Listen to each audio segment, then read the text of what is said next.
آخر میں پوچھنا چاہوں گا کہ ایسے والدین جن کا انتقال ہو چکا ہے تو ان کی جو اولاد ہے وہ ان کے حقوق کو کیسے ادا کرے، لائک دعا، صدقات، نیک اعمال کا ثواب وغیرہ، کیا یہ والدین تک پہنچتا ہے؟ جی ہمارا احناف کا موقف یہ ہے کہ والدین تک جانی، مالی، بدنی، قولی یہ عبادت پہنچتے ہیں۔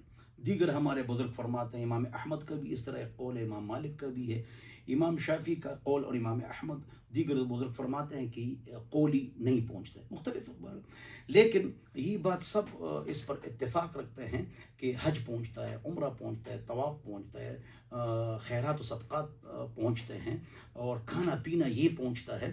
یہ قولی عبادات میں اختلاف ہے۔ بخاری شریف کی روایت ہے، میرا عمل اس پر ہے، اور اس پر بہت بیانات کرتا ہوں جب فوتگی ہو جاتی ہے۔ حضور اکرم صلی اللہ علیہ وسلم نے فرمایا، جو آدمی سورہ اخلاص ایک مرتبہ پڑھے تو اس کو 10 پاروں کا ثواب ملتا ہے، بخاری شریف میں۔ تو اگر 3 بار پڑھیں گے تو 30 پاروں کا ثواب ملے گا۔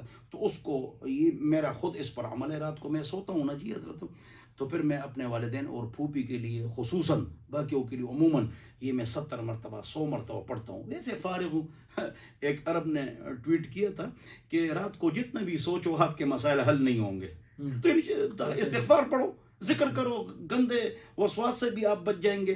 تو اللہ تعالیٰ سے استغفار کرو۔ تو میں قل اللہ احد پڑھتا ہوں 3 بار اس کے لیے، 3 بار اس کے لیے، 3 بار اس کے لیے، تاکہ ان کو ثواب پہنچ جائے۔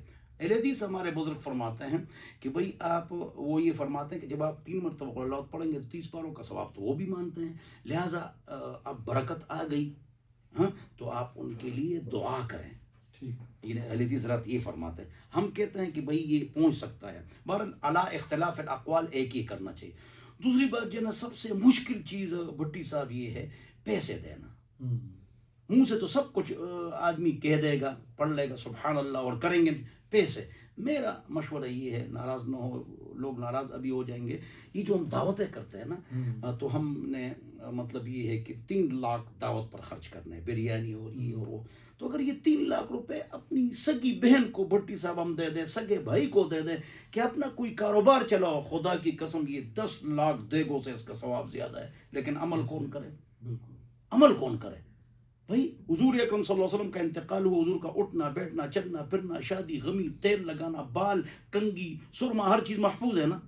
حضور کے انتقال کے بعد کیا پکا؟ ابو بکر، عمر، عثمان، علی، حسن، حسین کے انتقال کے بعد کیا پکا اور کس طرح پکا؟ ٹھیک ہے، پکانے کا وہ نہیں ہے، آپ پکا سکتے، وہی تو امونا طعام علی حبی مسکین و یتیم و اسیرہ، وہ اللہ تعالیٰ کمی بیشی معاف فرمائے۔ تو ہم کر سکتے ہیں، لیکن وقت کے ساتھ اور کیفیت کے ساتھ خاص کرنا بدعت ہو جائے گا۔ الخصائص لا تثبت الا بدلیل، دن اور وقت خاص، کبھی شب جمعہ کو، کبھی جمعہ کو، کبھی پیر کو، تو پھر جائز ہے۔ صرف شب جمعہ تو یہ درست نہیں ہوگا۔ 3 دن میت کے اگر کھانا محلے والوں کے لیے حرام ہے، یہ ابن ماجہ کی روایت ہے۔ اس کی طرح جو نوحہ کرتے ہیں وہ حرام ہے میت پر، تو یہ بھی حرام ہے۔